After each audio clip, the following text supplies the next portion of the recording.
साथियों नमस्कार। अर्जुन खटवानी, जिलाध्यक्ष चित्तौड़गढ़ असंगठित कामगार कांग्रेस। देश के प्रधानमंत्री नरेंद्र मोदी जी को मैं उनके जन्म दिवस के अवसर पर हार्दिक शुभकामनाएं देता हुआ आज युवाओं की तरफ से मैं भी गुहार लगाऊंगा कि आपके जन्म दिवस के अवसर पर हमें बहुत ही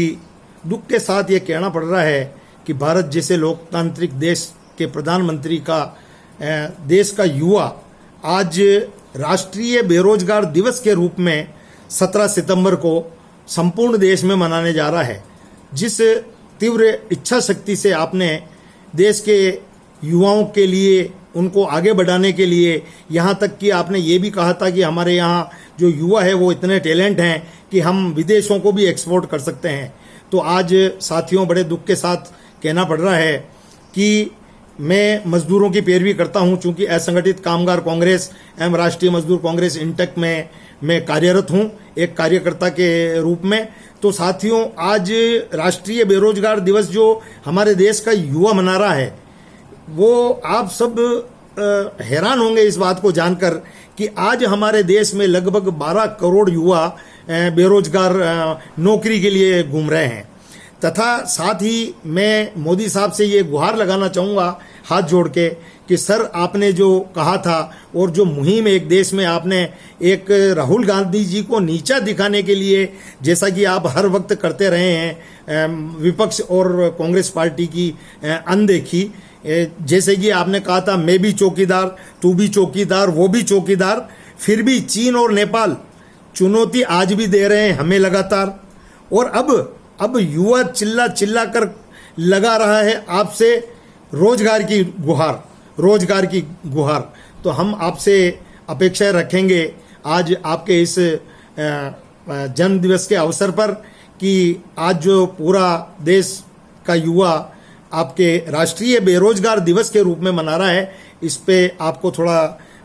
गौर करना होगा और देश में रोजगार को कैसे बढ़ाया जाए, अर्थशास्त्रियों की क्या राय है, विपक्ष की क्या भूमिका, विपक्ष वाले क्या कहते हैं, उनकी बातों को भी आपको तवज्जो देना पड़ेगा। एक तरफ अर्थशास्त्री कह रहे हैं कि भाई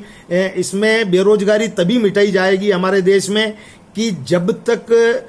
कौशल विकास एवं लघु उद्योगों को अगर अपन बढ़ावा नहीं देंगे तो कहाँ से रोजगार उपलब्ध होंगे, कहाँ से नौकरियां उपलब्ध होगी। एक तरफ आप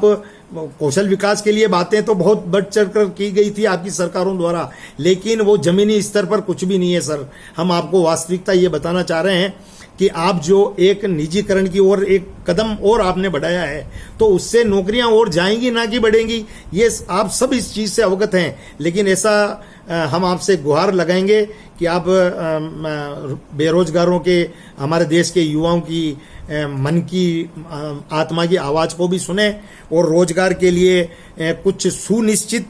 सराहनीय ऐसी कोई सरकार द्वारा कार्य योजना बनाई जाए। जैसे कि आपने जो असामयिक और बिना सोचे समझे जो देश के लिए निर्णय लिए, हम बार बार आपको अवगत करा रहे आ रहे हैं और हमारी कांग्रेस पार्टी द्वारा भी, हमारे शीर्षस्थ नेतृत्व राहुल गांधी जी द्वारा कई बार आपको अवगत कराया। जैसे कि आपने नोटबंदी, जीएसटी, लॉकडाउन आपने अचानक किया, अब आप निजीकरण, श्रम कानूनों में बदलाव, किसानों के कानूनों में बदलाव, शिक्षा के कानूनों में बदलाव, इनको रोकिए सर। हम आपसे पुनः गुहार करते हैं और युवाओं के लिए, नौकरियों के लिए कुछ बदलाव करके दिखाइए और 2 करोड़ नौकरियां आप सालाना जो आपका कमिटमेंट था उस पर आप खरे उतरें। धन्यवाद। जय हिंद, जय भारत।